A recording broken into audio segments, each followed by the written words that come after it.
মুখে দুর্গন্ধ হলে করণীয় কি, প্রতিকার কি এবং কি কারণে মুখে দুর্গন্ধ হয়।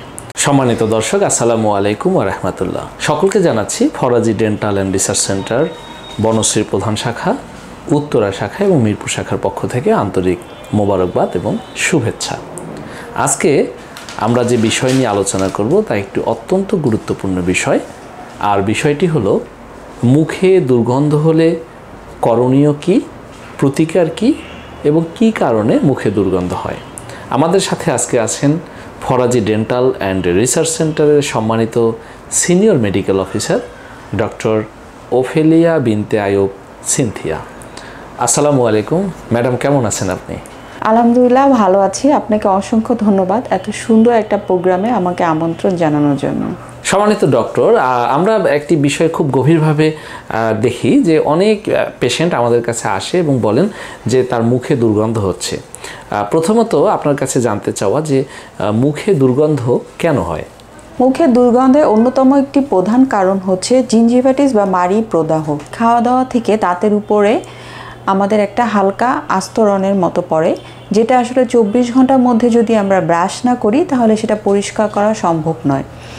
এই আস্তরণটা আস্তে আস্তে আমাদের মুখের ভিতরে পাথর বা প্লাগের মতো সৃষ্টি করে, যেটা থেকে আমাদের মাড়ির মধ্যে ইনফেকশন হওয়ার চান্স থাকে, যার দরুন মাড়ির থেকে দুর্গন্ধ বের হয়। মুখে দুর্গন্ধ হওয়ার আরেকটি অন্যতম প্রধান কারণ হচ্ছে আমাদের দুই দাঁতের মধ্যে অনেক সময় খাবার দাবার জমে থাকে। এই খাবারগুলো যদি আমাদের সময় মতো পরিষ্কার না করা হয় তাহলে এই খাবারগুলো জমে যায়, জমে পচে গিয়ে মুখ থেকে দুর্গন্ধ হওয়ার একটা সম্ভাবনা থাকে। মুখে দুর্গন্ধ হওয়ার অন্যতম একটা প্রধান কারণ হচ্ছে জিহ্বার। জিহ্বার পিছন দিকে আমাদের খাবার দাবারের থেকে এক ধরনের আবরণ পড়ে যেতে পারে। সেটা যদি আমরা ঠিকমতো পরিষ্কার না করি তাহলে এই খাবার দাবার জমেও মুখ থেকে দুর্গন্ধ হওয়ার সম্ভাবনা থাকে। অনেক সময় দেখা যায় আমাদের মুখের ভিতরে ছোট ছোট অনেক ধরনের গর্ত থেকে থাকে, যেই গর্তের মধ্যে খাবার দাবার জমে থাকে। আমরা যদি সময় মতো এই খাবার দাবারগুলো পরিষ্কার না করি তাহলে ওখানেও খাবার দাবার জমে আপনার মুখ থেকে দুর্গন্ধ হওয়ার সম্ভাবনা থাকে। অনেক সময় দেখা যায় আমরা ঠিকমতো ব্রাশ করছি, তারপরেও দুর্গন্ধটা দূর করতে পারছি না। এটার কারণ হচ্ছে অনেকের অনেক রকমের শরীরে রোগ থাকে, সিস্টেমিক কিছু ডিজিজ থাকে, যার দরুন মুখ থেকে দুর্গন্ধ বের হয়।